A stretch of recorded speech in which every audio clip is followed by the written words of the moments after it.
Hello and welcome to Afterlife Topics and Metaphysics. This is Cyrus.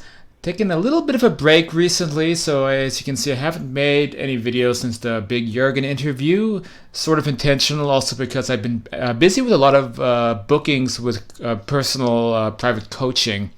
And that's filled up a lot of the gaps in my schedule. A lot of people wanting to know about astral projection and getting in touch with deceased loved ones and things like that. I'm always happy, and then donations that help keep this work going.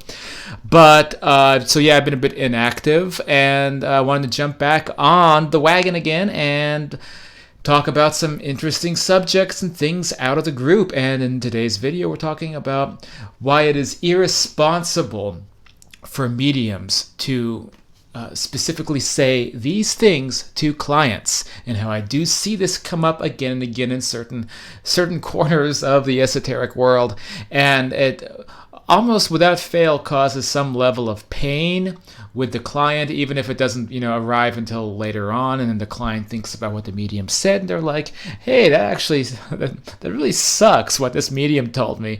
And so I wanted to address that and why I think it's bad information. Before we jump into that subject, I want to do a few updates about my situation, my health, since some people have been asking about that or saying, hey Cyrus, you look a little bit worn out or exhausted in your videos, so what's going on? So I'm going to take a minute to talk about that. If you don't want to hear about me, the guy, the personal life of the guy talking in front of the camera, then go ahead and skip ahead like a few minutes and we'll get to the meat of this video. But otherwise, stay here and I'll tell you some updates about my life. So I did catch the virus back in March, and it had been a rocky ride. In addition to that, I have been stranded in Philippines this whole time, and that has also been a rough ride at times. And what I'll say about the virus is that it has left me with a myriad of weird symptoms that it's more psychologically bad than it is physically bad, because you never know what it's going to affect.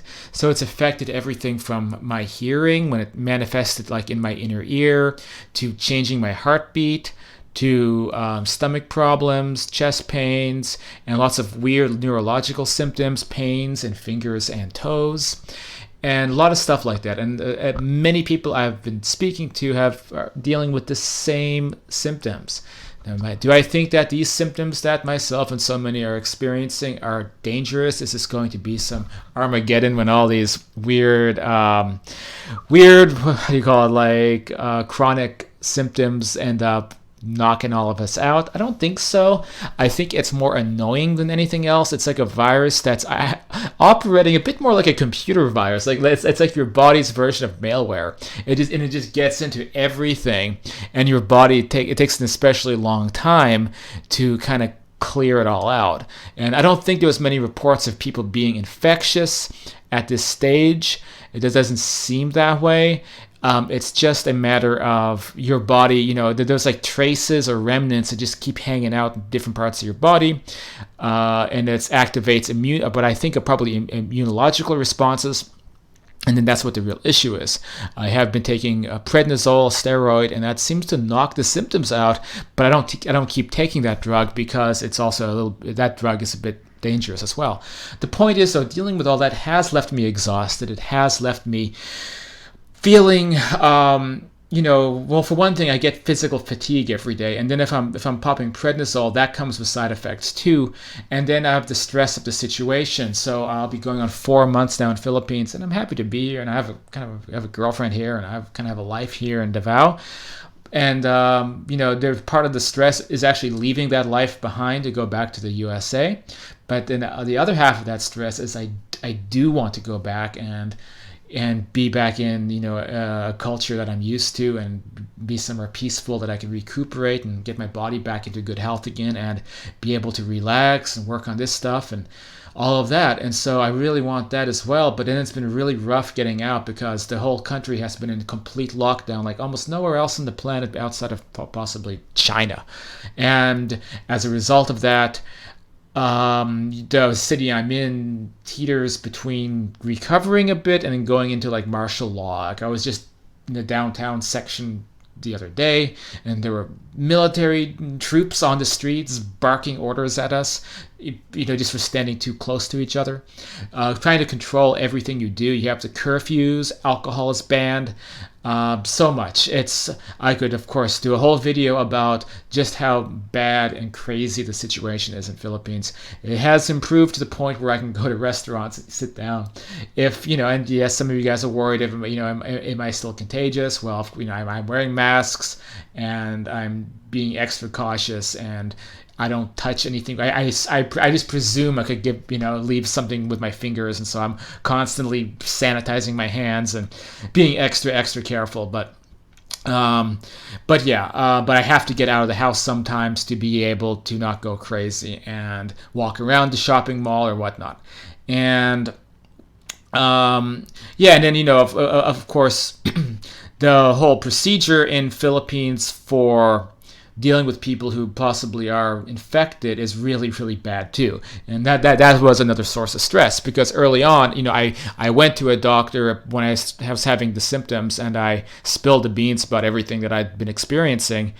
And they basically x-rayed my chest and let me go and said, oh, you probably don't have it because your chest is too healthy. And I think this was before they knew that you don't necessarily get all the symptoms, or you can have a milder case. But I was very lucky, because it turns out the people who are being diagnosed, they get put into these isolation facilities that are literally like prisons. A room the size of the bed I'm sitting on, with maybe no air conditioning and no access to like internet, no TV. And you're supposed to sit in that room for days, weeks, maybe even months at a time. And I could have been put into a situation like that if I had tested positive. There's a slight chance that I may have to get a test to be able to leave the country. I'm trying to figure that out. And I don't think I'm going to come up positive. It's been 4 months since I first had acute symptoms. The acute symptoms were very different than these chronic symptoms. I'm kind of just experiencing the same thing I think millions of other people are, and I think most people test negative. But the tests themselves are so faulty that you can get a positive test even if it's not really positive. And if that happens, what'll happen to me, they'll send me to one of these isolation chambers. And that is really scary. And I want to let people know that in the event that I suddenly disappear and you don't know where Cyrus went, he's not on Facebook, if that happens in the next few days, because I think probably this Tuesday, I'm going to go in and try to get this health certification to leave the country, then that's what happened to me. Then something like this. But at the moment, from what my contacts are telling me, the health certification does not involve a test for the virus, because it's they don't have enough tests to go around to do that.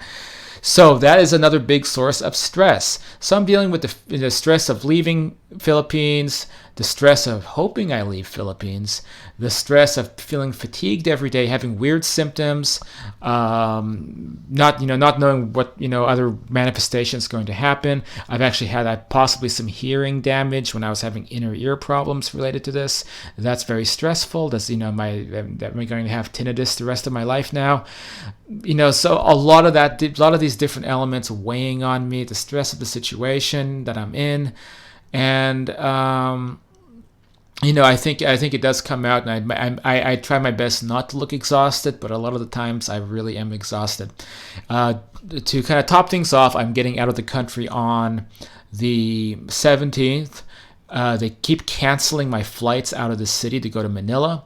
And so I've had to rebook 3 times now, and my latest booking is the day before. I'm going to have to spend 30 hours in Manila Airport. So I'm buying some camping gear. Basically, I'm buying like a little camping bed or a foam mattress or something that I can lay on a nice patch of floor in Manila Airport, and that's where I'm going to be for a while.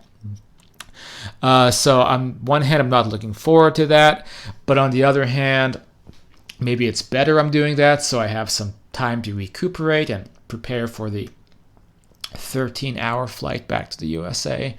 So that is my current situation. I wanted to update you guys about all of that, and I think I'll make it through all of this. It's been a bumpy ride, a lot of trials, still some trials left to complete to get over this. But isn't this why we incarnate on the earth plane? To deal with these trials and tribulations and adventures, whether they're the fun adventures or the sometimes difficult adventures, so we have to keep that in mind. So that is my health. Thanks for listening to this update, and let's go back to the main topic of the video. And while you're here, if you like this stuff, hit that subscribe button, help keep this operation going. So, today's topic is, it is irresponsible if you're a medium to tell a customer or a client this. Tell them what? The idea in a nutshell that after you cross over, you've heard variations of this before, I'm sure. You've heard me talk about this. There's no physical sensation when you're a spirit being. When you leave this earth, you have no physical sensation or you have no emotions. I say this because one of our members of this community, and I'm not going to name names of anybody in this video, but probably if you zoom in on the screen, you'll know the people I'm talking about.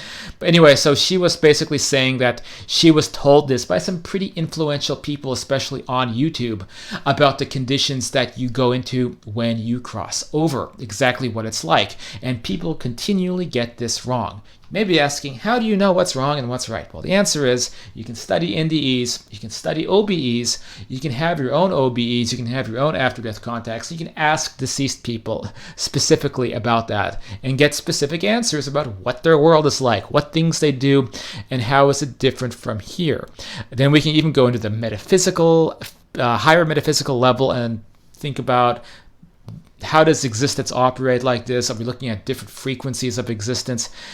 How do the laws of physics operate? What is a different dimension? We can go into the crazy quantum fields, look into like things even Stephen Hawking said about dark matter and parallel dimensions. You can kind of tie that in and you can paint a picture like, okay, so we cross over, we're in a higher dimension, but we're still kind of like ourselves. And that's often the main point that comes across. And if you talk to deceased people and actually really have a connection with them and are able to ask questions, or you do the astral projection stuff, or you have a really like a legit medium, and legit mediums don't say this crap. They never do. I can name a bunch of really legit mediums that I've had the pleasure of having stellar sessions with. There's about a half dozen at this point who I have had these amazing readings with, and they're some of the most well-known, highly reputed mediums in their field, and not a single one of them prescribes these ideas. They don't believe any of this stuff. And that tells you something right there.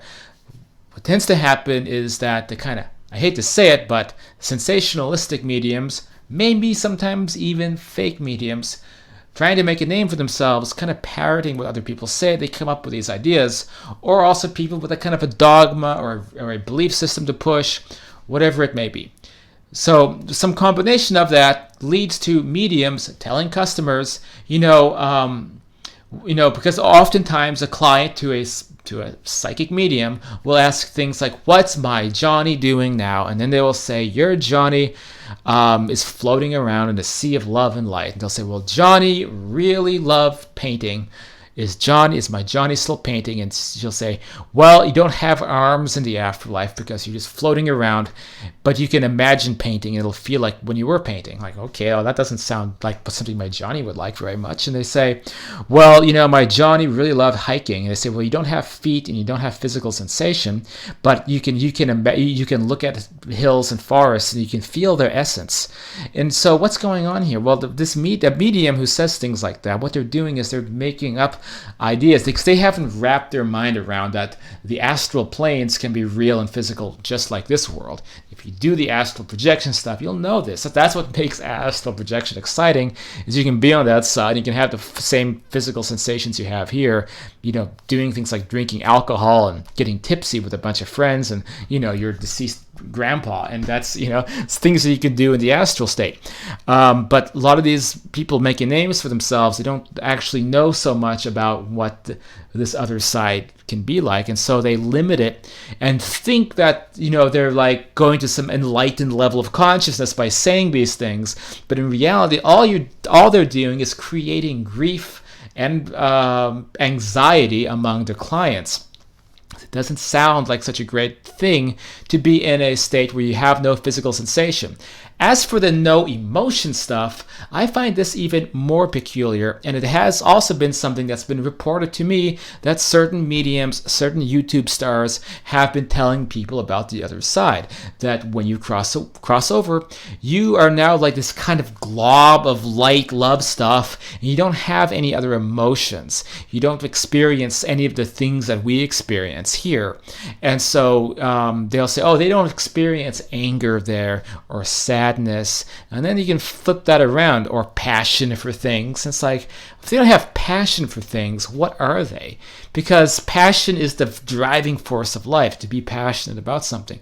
And they paint this picture of passion is bad. And maybe there's some East religious persuasion happening there. I don't really know. But it's clearly a misinterpretation if it is. And the idea is that in this higher consciousness state, you're a dulled down, lesser version of what you were here, which is actually the complete opposite of the way it really works. People are actually, I think, very phobic, or they don't have because to be frank, I think some of these people are coming from what really is a lower state of consciousness, where they're afraid of their own emotions. They're afraid of their emotional spectrum, and their mind isn't able to control their emotional spectrum. So they think a bad emotion is a bad thing, and we hope it never exists anymore. They don't know that a bad emotion is like a warning sign. It's something that we use, that propels us, and that we use as a barometer to go into the right vibration. We get a quote bad vibe from a situation, we get that negative feeling, and that negative feeling has just saved our butts. It's built into us, it's part of us. So when they say there's no more emotions, they've tossed the baby out with the bathwater. They don't understand that those negative emotions save our butts, and we would be really Borg-like without them. And there's a lot of science fiction representations of this. In Star Trek, you had the Borg. Doctor Who, you had the Daleks and the Cybermen. And it's the same idea coming out again and again, is that you can cut out all these unnecessary emotions, and then what you're left with is something that's really scary. People don't want to think that their Johnny is now a Dalek from Doctor Who, because that's essentially what they're saying. So let's take a quick look at the thread that sparked this. So our community member basically was saying, I asked, where did you hear about not feeling emotions? And she says, through other mediums and afterlife people, so I automatically thought no pain or emotion, Cyrus, so those people must be wrong. And I say, when a medium says spirits don't have emotions, they're talking out of their ASSES. I have no idea why that idea propagates a lot, but it has to do with mediums who don't really talk to the other side. They're just imagining the spirit world. It's a bunch of phantasmagoric wisps floating around. Another community member says, let's hope so, in terms of what I said. Imagine no emotions. I think that those in the astral world may have a different perspective, perhaps broader, rather like an adult looking at a child who is crying over something trivial. Yes, I think that's correct, but that's a lot different than no emotions and no physical sensation. Here's a different community member says, oh my god, interesting. I think it is generally thought that they don't feel anger, resentment, or fear, but the medium I went to told me it pains him, my loved one on the other side, to see me cry. Cyrus, please talk a little bit more about this. Hopefully I am now, because they do experience pain, they experience resentment, anger, fear, and all of that. And I've had fights with people in astral states with deceased loved ones. I've had serious words with my father. I've had serious, words with my mother. So all that stuff has continued for me with my after-death communications. And if anything, they tend to experience an even higher level of it than we do here, in the sense that it's like their real personalities are always coming out. Like you can't hide things under the surface.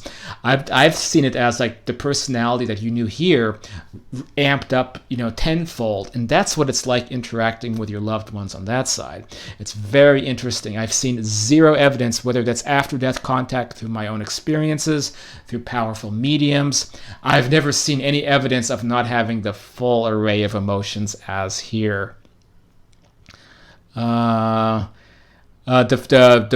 creator of the original thread says, Cyrus, the person that told me that was a certain very popular YouTube afterlife sensationalistic star from years ago, and also tends to be people who believe that God exists or are pushing a religious agenda, which is interesting. That is sometimes hearing these ideas, it actually is coming out of a religious angle, because if you're serving God in heaven forever, then maybe that's your entire existence. You don't have emotions or feelings. It's just praising Jesus for the next eons. And that's sometimes what people imagine the afterlife. And then they push that idea on people.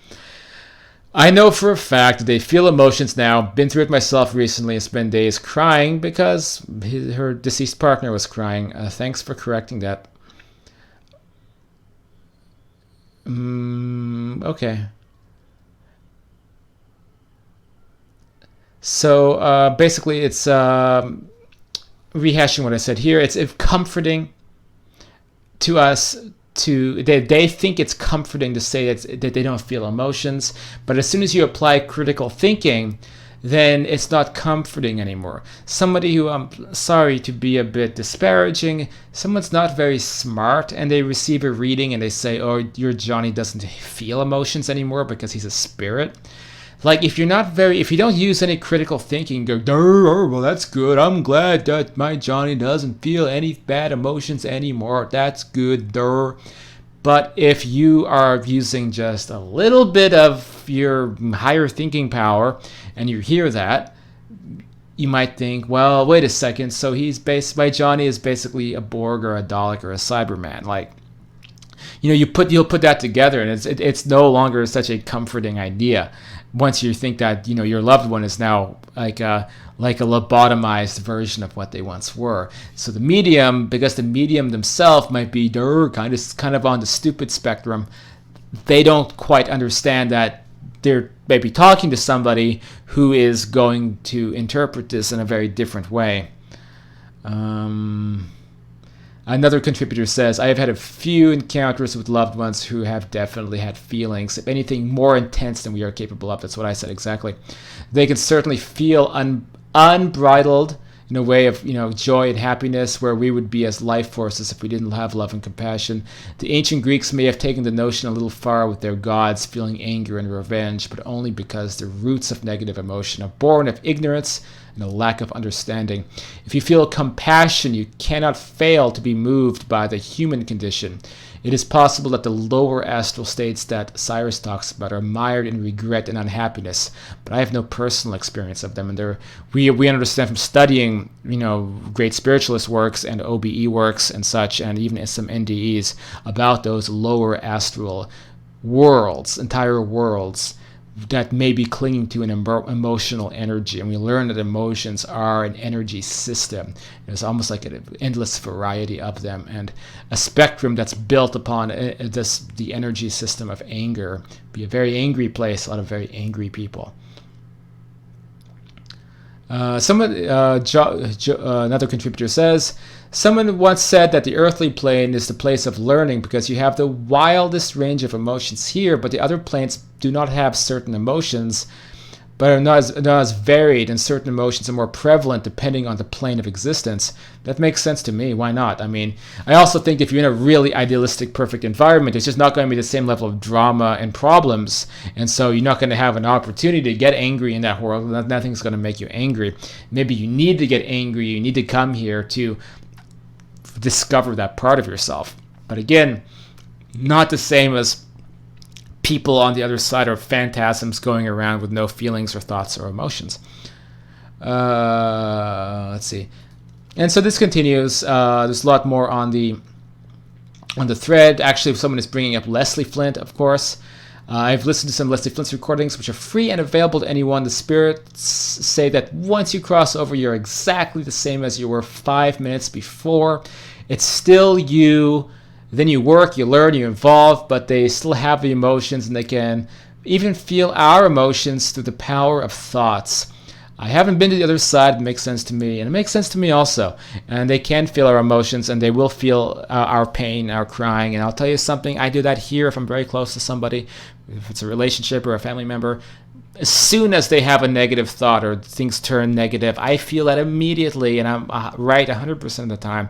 That's an empathic, telepathic connection. Have had this with many people, and then vice versa with myself. And we do that here, and then they do that for us still on that side. So I hope that settles this. It is summarized highly irresponsible for so-called mediums or YouTube personalities to put this information out there and cause these misconceptions, cause all this anxiety. If you think this is an important message, then share this video with other people in these communities so they can kind of figure this out, and we can work on changing that narrative a bit, because this has been out of control for a very long time. It's part of the purpose of this channel. Get involved. You become a patron at the Patreon page or the Afterlife University page, afterlifetopics.com/university, to work with me one-on-one, join the private classes, all that good stuff for people who support this work, support, me standing on my own 2 feet and doing all this and being able to eat at the same time, support the community and the other people involved in it. If you want to do all that, then you can get involved down below. The links are in the description, or pick up a book like Understanding Life After DEATH, The Afterlife and Beyond. All this is at afterlifetopics.com. Of course, we have the Facebook group, we have the Reddit group, all down below. Links, get involved, chat about this stuff, and let me know in the comments down below what you thought of this. Has a medium ever told you something completely seemed completely ridiculous, and what have you done about that? Thanks for watching this video, and I'll see you all on the next one.